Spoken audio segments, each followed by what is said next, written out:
দেশ এবং প্রবাস থেকে কাছে এবং দূরের থেকে এই মুহূর্তে আমাদেরকে যারা দেখছেন সকলকে আন্তরিক মোবারকবাদ এবং ধন্যবাদ জানাচ্ছি। আমরা এই মুহূর্তে টাঙ্গাইল জেলা মধুপুর থানাধীন আজকে পূর্ব ঘোষিত বাহাসের স্পটের কাছ থেকেই আমরা আপনাদের সম্মুখে উপস্থিত হয়েছি। আজকে যে বাহাস সংগঠিত হওয়ার কথা ছিল তার জন্য আমরা সকালে ফজরের নামাজের সময় আমরা স্পটের নিকটবর্তী জায়গায় এসে উপস্থিত হয়েছি। উপস্থিত হওয়ার পর থেকে প্রশাসনিকভাবে আইনি বিভিন্ন জটিলতার কারণে আমরা আজকের বাহাস পরিপূর্ণভাবে অনুষ্ঠিত করতে পারিনি। আপনাদের দেশ এবং প্রবাস থেকে যারা আজকের বাহাসের আপডেটের জন্য অপেক্ষা আছেন সকলকে আন্তরিকতার সাথে বলছি, আমরা বাহাস করার জন্য ওলামায়ে কেরামদেরকে নিয়ে আমরা নির্ধারিত সময়ের বহু পূর্বেই উপস্থিত হয়েছি।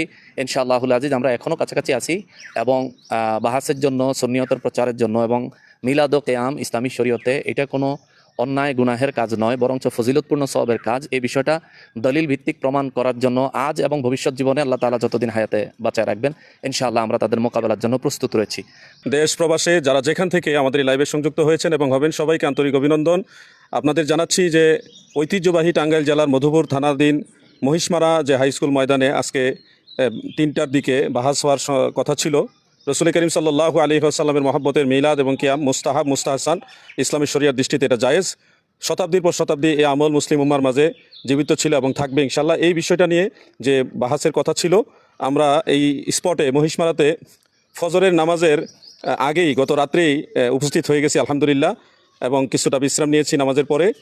তবে বাহাসের শর্তাবলীর মধ্যে একটা শর্ত ছিল যে আইন প্রশাসনের অনুমোদন অবশ্যই লাগবে।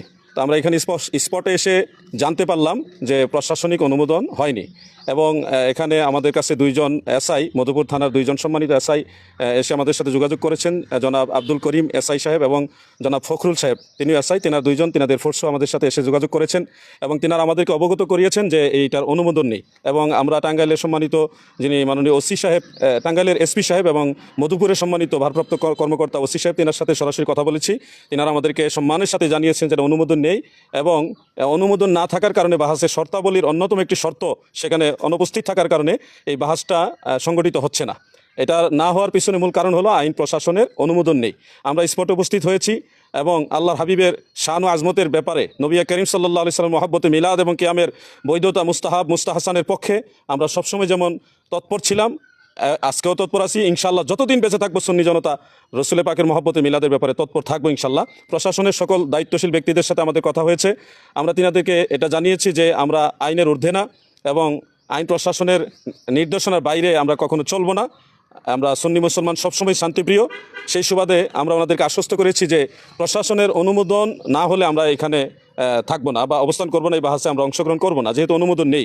A few moments later. আমরা সকলেই অবগত আছি আজকে 2রা জুন রোজ রবিবার বেলা 3 ঘটিকায় মধুপুর থানাধীন মহিষমারা স্কুল মাঠে মিলাদি কিয়ামে বেদাতি আলেমদের সঙ্গে উলামায়ে দেওবন্দ তথা উলামায়ে হাক্কানির যেই ঐতিহাসিক বাহাস হওয়ার কথা ছিল, বেদাতি আলেমদের কূটকৌশল এবং গভীর ষড়যন্ত্র চক্রান্তের বদৌলতে প্রশাসন আজকের বাহাসকে স্থগিত করে দেয়। আমাদের উলামায়ে দেওবন্দের সকল মুনাজির এবং সকল উলামায়ে কেরাম সম্পূর্ণ প্রস্তুতি নিয়ে তারা ইতিমধ্যেই হাজির হয়েছেন, কিন্তু দুর্ভাগ্যজনক হলেও সত্য বলতে হয় বাহাসে তারা কোনোদিনই জিততে পারেনি। উলামায়ে দেওবন্দের সামনে কখনোই তারা আসতে পারেনি। সব সময় তারা মিথ্যাচার অপপ্রচার করে পিছনের দরজা দিয়ে পালিয়ে গিয়েছে। তার ওই ধারাবাহিকতায় আজকেও তারা প্রশাসনকে ব্যবহার করে এই ঐতিহাসিক বাহাসটি বানচাল করেছে। ঐতিহ্যবাহী টাঙ্গাইল জেলার মধুপুর উপজেলার স্থানীয় ধর্মপ্রাণ মুসলমান এবং ওলামায়ে কেরাম এবং সর্বস্তরের দিনগুলোর ভাইরা, আসলে আব্বাসি থেকে জিহাদি ব্যক্তি পাল্টায়, চরিত্র পাল্টায়। কিয়ামপন্থী বেদাতীদের ব্যক্তি পাল্টায়, চরিত্র পাল্টায়। তারা সবসময় খালি মাঠের মহাবীর। একটা গল্পের মতো, এক এলাকায় এক দিন ছিল খুব মহাবীর। তো সে এলাকায় যখন মারামারি লাগছে, তো এত বড় বীর দৌড়ে নিজের বাড়িতে ঢুইকা মেন গেট বন্ধ করে দিল। মেন গেট বন্ধ করে দেওয়ার পরেও তার কাঁপুনি বন্ধ হয়। তো ঘরের ভিতরে ঢুইকা দরজা বন্ধ করছে। দরজা বন্ধ করার পরেও কাপড়ই বন্ধ হয়নি, এবার জানালাও বন্ধ হয়েছে। জানালা বন্ধ করার পরে ডর যায়নি, এবার তার খাটের নিচে গেল।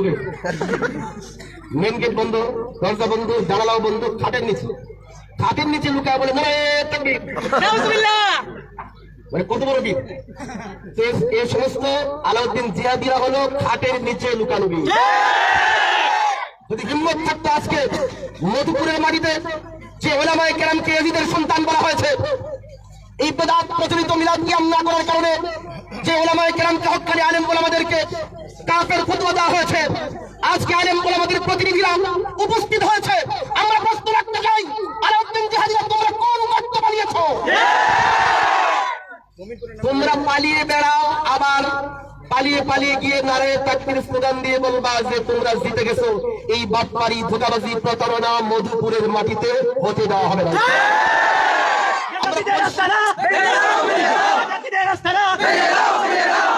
আমরা পরিষ্কার শব্দে বলি, এখন বহসের সময় 3টা, উপরে 3:15 বাজে। আমরা মধুপুরের মাটিতে আছি। আমরা শুনেছি আমাদের মিলাদ কিয়ামপন্থী জিলাপি ভাইরা ডরে পলাইতে পলাইতে ঘাটাল গিয়ে পলাইতে মধুপুরের সীমানা পার হয়ে গেছে। মানে আমাদের হুঙ্কার শোনার আগেই মধুপুরের সীমান্ত পাড়ি দিয়েছে। আমার তো মনে হয় এখন টাওয়ারে পার হয়ে গেছে।